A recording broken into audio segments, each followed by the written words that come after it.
আচ্ছা মা, আমার একটা বড় প্রশ্ন আছে তোমার কাছে, ঠিক আছে?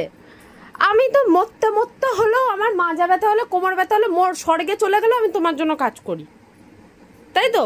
সেদিন আমি দুপুরে কিন্তু শুয়ে পড়েছি, তুমি সেদিন হোলির দিনকে তুমি ভাত খেয়েছো, তাও তোমার ডিমের অমলেট খেতে ইচ্ছে হচ্ছে, আমার ইচ্ছা হচ্ছিল না, আমি তাও উঠে বানিয়েছি মরতে মরতে। তাহলে এ কোন ভিআইপি? এ কোন ভিআইপি? একে কোনো কাজ বললে বলে কি আমি পারি না, আমি জানি না, আমি করতে পারছি না। এখন করছে না, এখন তুই আছিস আমি আছি বলে চালিয়ে নিচ্ছে।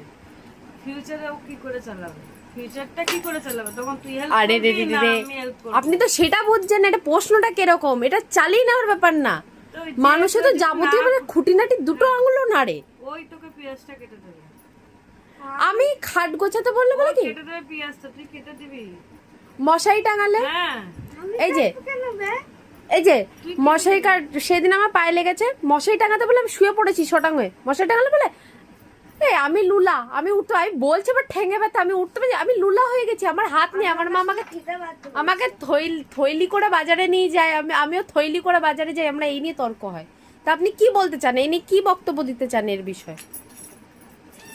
এটা বড় প্রশ্ন। ও হচ্ছে এক নম্বরে কাম। গাইসকে এটা কেন দেখাতে হবে? ও হচ্ছে এক নম্বরে মা তুমি সাইকেলে থাকা ঠিক করেছো? কেন কি আপনার সাথে কিছু হলে আপনি আমাদের, আপনার সাথে কিছু হলে আপনি গাইসকে জানান, এবার আমার সাথে এটা হচ্ছে, আমাকেও গাইসকে জানাতে হচ্ছে। ও এক নম্বরে কাম চোর আছে। আপনার কোনো বক্তব্য দেওয়ার আছে এর বিষয়ে? হ্যাঁ পারবো না কিছু করতে। ঠিক আছে, তাহলে গাইস এভাবে আরো খবর দিতে থাকবো, আমাদেরকে ফলো করুন, সাবস্ক্রাইব করতে বলো। সাবস্ক্রাইব। এই একটা রিল বেরিয়েছিল, স্বাগত নেই করোগে हमारा।